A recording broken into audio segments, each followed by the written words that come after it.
Hi hello namaste, welcome back to my YouTube channel. ಇವತ್ತಿನ ಸಂಚಿಕೆಯಲ್ಲಿ ಒಂದು ಸೂಪರ್ ಆಗಿರುವಂತಹ ನಾನ್ ವೆಜ್ ರೆಸಿಪಿನ ನಿಮ್ಮ ಜೊತೆ ಶೇರ್ ಮಾಡ್ತಾ ಈ ವಿಡಿಯೋನ ಸ್ಟಾರ್ಟ್ ಮಾಡ್ತಾ ಇದ್ದೀನಿ. ಅದಕ್ಕಿಂತ ಮೊದಲು ಯಾರು ನಮ್ಮ ಚಾನಲ್ನ ಸಬ್ಸ್ಕ್ರೈಬ್ ಆಗಿಲ್ಲ ಅಂದರೆ ಹಾಗೂ ಹೊಸದಾಗಿ ಯಾರು ನಮ್ಮ ಚಾನಲ್ನ ವಾಚ್ ಮಾಡ್ತಾ ಇದ್ದೀರಾ ಅವರು ಕೂಡ ಸಬ್ಸ್ಕ್ರೈಬ್ ಮಾಡೋದನ್ನ ಮರಿಬೇಡಿ. ಇವತ್ತಿನ ರೆಸಿಪಿ ಏನಪ್ಪ ಅಂತಂದರೆ ಕೋಳಿಯ ಲಿವರು ಹಾಗೂ ಗುಂಡ್ಕಾಯಿನ ಬಳಸ್ಕೊಂಡು ಸೂಪರ್ ಆಗಿರುವಂತಹ ರೆಸಿಪಿನ ನಿಮ್ಮ ಜೊತೆ ಶೇರ್ ಮಾಡ್ಕೊಳ್ತಾ ಇದ್ದೀನಿ. ಅಂದರೆ ಗುಂಡ್ಕಾಯಿ ಗೊಜ್ಜುನ ಮಾಡೋದು ಹೇಗೆ ಅಂತ ತೋರಿಸ್ತಾ ಇದ್ದೀನಿ. ಹಾಗಿದ್ರೆ ಬನ್ನಿ ಕೋಳಿಯ ಲಿವರ್ ಹಾಗೂ ಗುಂಡ್ಕಾಯಿಯ ಗೊಜ್ಜುನ ಮಾಡೋದು ಹೇಗೆ ಅಂತ ನೋಡೋಣ. ನಮ್ಮನೇಲಿ ದೊಡ್ಡ ಫಂಕ್ಷನ್ನ ಮಾಡಬೇಕಾದ್ರೆ ಹೆಚ್ಚು ಕೋಳಿಗಳನ್ನ ತೊಗೊಳ್ತೀವಲ್ಲ, ಆಗ ಈ ರೀತಿಯಾಗಿ ಗುಂಡ್ಕಾಯಿಗಳು ಸಿಗುತ್ತಲ್ಲ, ಅದನ್ನು ಸಪ್ರೇಟಾಗಿ ನಾವು ಗ್ರೇವಿನ ಮಾಡಿಟ್ಕೊತಿದ್ದೋ, ಅಂದರೆ ಗೊಜ್ಜುನ ಮಾಡ್ತಿದ್ದೋ.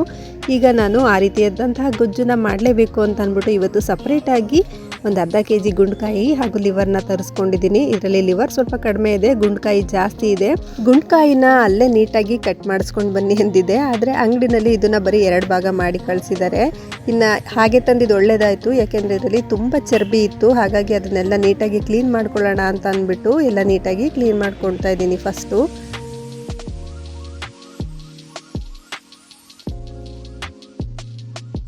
ಗುಂಡ್ಕಾಯಿನಲ್ಲಿ ಬರುವಂತಹ ಚರ್ಬಿನೆಲ್ಲ ನೀಟಾಗಿ ತೆಗೆದು ಸಪ್ರೇಟ್ ಮಾಡಿ ಇಟ್ಕೊಂಡಿದ್ದೀನಿ. ನೋಡಿ ಎಷ್ಟು ವೇಸ್ಟ್ ಬಂದಿದೆ ಅಂತ ಅಂದ್ಬಿಟ್ಟು ಕೆಲವರು ಅದನ್ನು ಸೇರಿಸಿ ಹಾಕ್ತಾರೆ, ಆದರೆ ನನಗೆ ಅದು ಇಷ್ಟ ಆಗಲ್ಲ. ಹಾಗಾಗಿನೇ ಅದನ್ನು ನೀಟಾಗಿ ಸಪ್ರೇಟ್ ಮಾಡಿ ಇಟ್ಕೊಂಡಿದ್ದೀನಿ. ಇದನ್ನು ಒಂದು 3 ರಿಂದ 4 ಸರಿ ನೀಟಾಗಿ ತೊಳೆದಿಟ್ಕೊಳ್ಳೋಣ. ಗುಂಡ್ಕಾಯಿ ಎಲ್ಲ ಸ್ವಲ್ಪ ದಪ್ಪ ಇದೆ ಅಲ್ವಾ, ಇದನ್ನು ಸ್ವಲ್ಪ ಚಿಕ್ಕದಾಗಿ ಪೀಸ್ ಮಾಡಿ ಇಟ್ಕೊಂಡಿದ್ದೀನಿ. ನೋಡಿ ಈ ರೀತಿಯಾಗಿ ಚಿಕ್ಕದಾಗಿ ಪೀಸ್ ಮಾಡಿ 1-2 ಸರಿ ತೊಳೆದಿಟ್ಕೊಳ್ತಾ ಇದ್ದೀನಿ. ಗುಂಡ್ಕಾಯಿಯ ಕ್ಲೀನಿಂಗ್ ಎಲ್ಲ ಮುಗೀತು. ಈಗ ಗೊಜ್ಜು ಮಾಡೋದಕ್ಕೆ ಏನೇನು ಬೇಕು ಅಂತ ನೋಡೋಣ. ನಾನು 1 ಹಿಡಿ ಆಗುವಷ್ಟು ಕೊತ್ತಂಬರಿ ಸೊಪ್ಪು, 1 ಹಿಡಿ ಆಗುವಷ್ಟು ಪುದೀನ ತೊಗೊಂಡಿದ್ದೀನಿ, 1-2 ಇಂಚ್ ಆಗುವಷ್ಟು ಚಕ್ಕೆ ಹಾಗೂ ಸ್ವಲ್ಪ ಲವಂಗ, 2 ಟೊಮೆಟೊ, 8 ಹಸಿಮೆಣಸಿನ್ಕಾಯಿ, 3 ಗೆಡ್ಡೆ ಆಗುವಷ್ಟು ಬೆಳ್ಳುಳ್ಳಿ, ಅರ್ಧ ಇಂಚ್ ಆಗುವಷ್ಟು ಶುಂಠಿ, 1/2 ಟೇಬಲ್ ಸ್ಪೂನ್ ಆಗುವಷ್ಟು ಅರಿಶಿನ ತೊಗೊಂಡಿದ್ದೀನಿ. ಇದ್ರ ಜೊತೆಗೆ ಅರ್ಧ ಹೋಳಷ್ಟು ತೆಂಗಿನಕಾಯಿನ ನೀಟಾಗಿ ಸಣ್ಣದಾಗಿ ಕಟ್ ಮಾಡಿ ಇಟ್ಕೊಂಡಿದ್ದೀನಿ. ಈ ಗ್ರೇವಿನಲ್ಲಿ ತೆಂಗಿನಕಾಯಿ ತುಂಬ ಟೇಸ್ಟ್ ಕೊಡುತ್ತೆ, ಹಾಗೆ ತಿಂತಾ ಇದ್ರೆ ಸಖತ್ತು ಟೇಸ್ಟ್ ಕೊಡುತ್ತೆ. ಇನ್ನು ಒಗ್ಗರಣೆಗೆ ಅಂತ ಬಂದರೆ 2 ದಪ್ಪ ಈರುಳ್ಳಿನ ಹೆಚ್ಚಿಟ್ಕೊಂಡಿದ್ದೀನಿ, 1 ಟೊಮೆಟೊನೂ ಸಹ ಕಟ್ ಮಾಡಿ ಇಟ್ಕೊಂಡಿದ್ದೀನಿ, 2 ಸ್ಪೂನ್ ಆಗುವಷ್ಟು ಚಿಕನ್ ಮಸಾಲ ಪೌಡರ್ನ ತೊಗೊಂಡಿದ್ದೀನಿ. ಆಗಲೇ ತೋರಿಸಿರುವಂತಹ ಪದಾರ್ಥಗಳನ್ನೆಲ್ಲ ಒಂದು ಮಿಕ್ಸರ್ ಜಾರ್ನಲ್ಲಿ ಸೇರಿಸ್ಕೊಂಡು ನೀಟಾಗಿ ಪೇಸ್ಟ್ ಮಾಡಿ ಇಟ್ಕೊಳ್ಳೋಣ. ಅದಕ್ಕೆ 1/2 ಗ್ಲಾಸ್ ಅಷ್ಟು ನೀರು ಹಾಗೂ 1/2 ಟೇಬಲ್ ಸ್ಪೂನ್ ಆಗುವಷ್ಟು ಉಪ್ಪನ್ನ ಸೇರಿಸ್ಕೊಂಡು ರುಬ್ಬಿಟ್ಕೊಳ್ತಾ ಇದ್ದೀನಿ. ಉಪ್ಪನ್ನ ಸೇರಿಸಿ ರುಬ್ಬೋದ್ರಿಂದ ಮಸಾಲ ಸ್ವಲ್ಪ ಗ್ರೀನಾಗೇ ಇರುತ್ತೆ, ಹಾಗಾಗಿನೇ ಸ್ವಲ್ಪ ಉಪ್ಪನ್ನ ಸೇರಿಸಿ ರುಬ್ಬಿಟ್ಕೊಳ್ತಾ ಇದ್ದೀನಿ. ನೋಡಿ ಮಸಾಲೆನೂ ರುಬ್ಬಿಟ್ಕೊಂಡಿದ್ದೀನಿ. ಮಸಾಲೆ ನೋಡಿ ಎಷ್ಟು ಗ್ರೀನಿಶ್ ಆಗಿ ಬಂದಿದೆ. ಇನ್ನು ಸ್ಟವ್ನ ಹಚ್ಚಿ ಅದ್ರ ಮೇಲೆ ಒಂದು ಚಿಕ್ಕ ಕುಕ್ಕರ್ನ ಇಟ್ಟಿದ್ದೀನಿ. ಅದಕ್ಕೆ 5 ರಿಂದ 6 ಟೇಬಲ್ ಸ್ಪೂನ್ ಆಗುವಷ್ಟು ಅಡುಗೆ ಎಣ್ಣೆನ ಹಾಕಿ ನೀಟಾಗಿ ಬಿಸಿ ಮಾಡ್ಕೊಂಡಿದ್ದೀನಿ. ಅಡುಗೆ ಎಣ್ಣೆ ಬಿಸಿ ಆದಮೇಲೆ ಹೆಚ್ಚಿಟ್ಕೊಂಡಿರುವಂತಹ ಈರುಳ್ಳಿ ಏನಿದೆ ಅದನ್ನು ಸಹ ಸೇರಿಸ್ಕೊಂಡು ಚೆನ್ನಾಗಿ ಫ್ರೈ ಮಾಡ್ಕೊಳ್ಳೋಣ. ಅಂದರೆ ಗೋಲ್ಡನ್ ಕಲರ್ ಆಗೋವರೆಗೂ ಚೆನ್ನಾಗಿ ಫ್ರೈ ಮಾಡ್ಕೊಳ್ಳೋಣ.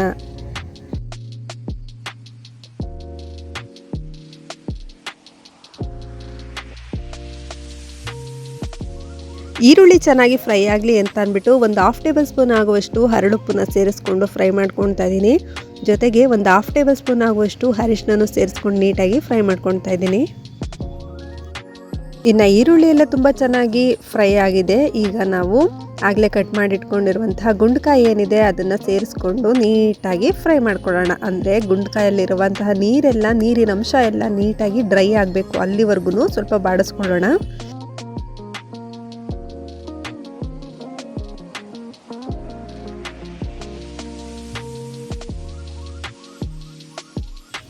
ಗುಂಡ್ಕಾಯಲ್ಲಿ ಎಷ್ಟು ನೀರಿನಂಶ ಇತ್ತು ನೋಡಿ, ಅದೆಲ್ಲ ಬಿಟ್ಕೊಳ್ತಾ ಇದೆ. ಇವಾಗ ಈ ನೀರೆಲ್ಲ ಸ್ವಲ್ಪ ಡ್ರೈ ಆಗಲಿ, ಅಲ್ಲಿವರೆಗೂ ಫ್ರೈ ಮಾಡ್ಕೊಳ್ಳೋಣ.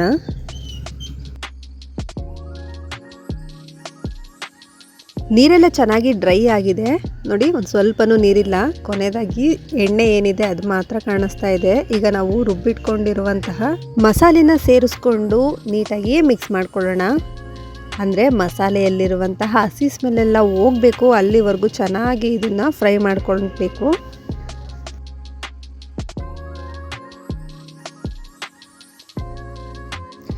ಮಸಾಲೆಯಲ್ಲಿರುವ ನೀರೆಲ್ಲ ನೀಟಾಗಿ ಡ್ರೈ ಆಗಿದೆ, ಜೊತೆಗೆ ಅದ್ರ ಹಸಿ ಸ್ಮೆಲ್ಲು ಸಹ ಹೋಗಿದೆ. ನೋಡಿ ಮಸಾಲೆ ಚೆನ್ನಾಗಿ ಫ್ರೈ ಆಗಿ ಎಣ್ಣೆ ಬಿಟ್ಕೊಳ್ತಾ ಇದೆ.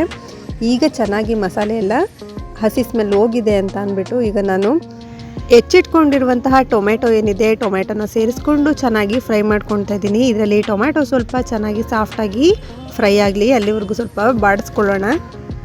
ಇದ್ರ ಜೊತೆಗೇನೆ ನಾವು ಹೆಚ್ಚಿಟ್ಕೊಂಡಿರುವಂತಹ ತೆಂಗಿನಕಾಯಿ ಏನಿದೆ ಅದನ್ನು ಸಹ ಸೇರಿಸ್ಕೊಂಡು ಚೆನ್ನಾಗಿ ಬಾಡಿಸ್ಕೊಳ್ಳೋಣ. ಇದರಲ್ಲಿ ಏನೇ ಆಗಲಿ ತೆಂಗಿನಕಾಯಿ ಗುಂಡ್ಕಾಯಿ ಜೊತೆ ಸಿಕ್ಕಿದಾಗ ಅದ್ರ ಟೇಸ್ಟೇ ಬೇರೆ, ಅಷ್ಟು ಚೆನ್ನಾಗಿರುತ್ತೆ. ಈ ಗೊಜ್ಜನ್ನ ನಾವು ಚಿಕ್ಕವರಿದ್ದಾಗ ನಮ್ಮ ಅಜ್ಜಿ ನಮಗೆ ಅಂತ ಹೆಚ್ಚಾಗಿ ಮಾಡಿಕೊಡ್ತಾ ಇದ್ರು. ಯಾಕೆಂದರೆ ಮನೆಯಲ್ಲೇ ಕೋಳಿ ಸಾಕಿದ್ರಲ್ವ, ಯಾರು ನೆಂಟರು ಬಂದರೆ ಸಾಕು 4-3 ಕೋಳಿನ ಕೊಯ್ಸಿ ಇನ್ನು ಮಿಕ್ಕಿದ್ದ ಗುಂಡ್ಕಾಯಿನ ಸ್ವಲ್ಪ ಅಂಗಡಿನಿಂದ ತರಿಸ್ಬಿಟ್ಟು ಎಲ್ಲನೂ ಮಿಕ್ಸ್ ಮಾಡಿ ಈ ರೀತಿಯಾಗಿ ಗೊಜ್ಜನ್ನ ಮಾಡ್ತಿದ್ರು. ಈ ಗೊಜ್ಜಲ್ಲಿ ನಮಗೆ ಕಾಯಿ ತುಂಬ ಇಷ್ಟ ಆಗೋದು. ನಾವು ಆ ಗುಂಡ್ಕಾಯಿಗಿಂತ ಹೆಚ್ಚಾಗಿ ಕಾಯಿನೇ ತಿಂತಾಯಿದ್ದು, ಅಷ್ಟು ಟೇಸ್ಟ್ ಆಗಿರುತ್ತೆ ಇದರಲ್ಲಿ ಕಾಯಿ.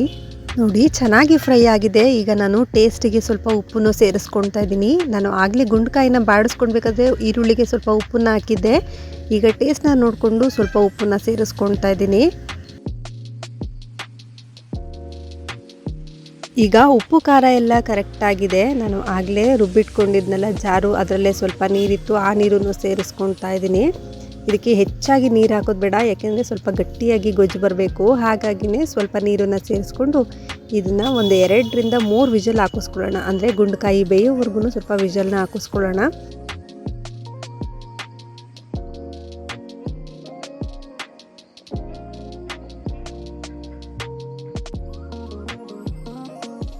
ಕುಕ್ಕರ್ 3 ವಿಷಲ್ ಆಗಿದೆ. ಈಗ ಗುಂಡ್ಕಾಯಿ ತುಂಬ ಚೆನ್ನಾಗಿ ಬೆಂದಿದೆ, ಗ್ರೇವಿ ಕೂಡ ಗಟ್ಟಿಯಾಗಿದೆ. ಇದನ್ನು ನೀವು ಬೇಕಾದ್ರೆ ಚಪಾತಿ ಜೊತೆಗೂ ಇದನ್ನು ನೆಂಚ್ಕೊಂಡು ತಿನ್ಬೋದು. ಇದನ್ನೊಂದು ಸ್ವಲ್ಪ ಗಟ್ಟಿಯಾಗಿ ಮಾಡಿಕೊಂಡ್ರೆ ತಿಳಿ ಸಾಂಬಾರು ಜೊತೆಗಂತೂ ತುಂಬ ಅಂದರೆ ತುಂಬ ಚೆನ್ನಾಗಿರುತ್ತೆ. ಓಕೆ ಫ್ರೆಂಡ್ಸ್, ನಿಮಗೆಲ್ಲ ಈ ವಿಡಿಯೋ ಇಷ್ಟ ಆಯಿತು ಅಂತ ಅಂದ್ಕೊಳ್ತೀನಿ. ನಿಮಗೆ ಈ ವಿಡಿಯೋ ಇಷ್ಟ ಆಗಿದ್ದರೆ ಲೈಕ್ ಮಾಡಿ, ಶೇರ್ ಮಾಡಿ, ಕಮೆಂಟ್ ಮಾಡಿ, ಹಾಗೂ ನಮ್ಮ ಚಾನಲ್ನ ಸಬ್ಸ್ಕ್ರೈಬ್ ಮಾಡೋದನ್ನ ಮರಿಬೇಡಿ. ಖುಷಿಯಾಗಿರಿ, ನೆಮ್ಮದಿಯಾಗಿರಿ, ಮನೆ ಊಟನ ತಿಂದು ಹೆಲ್ತಿಯಾಗಿರಿ. ಮತ್ತೆ ಸಿಗೋಣ ಮುಂದಿನ ವಿಡಿಯೋದಲ್ಲಿ. Thank you for watching.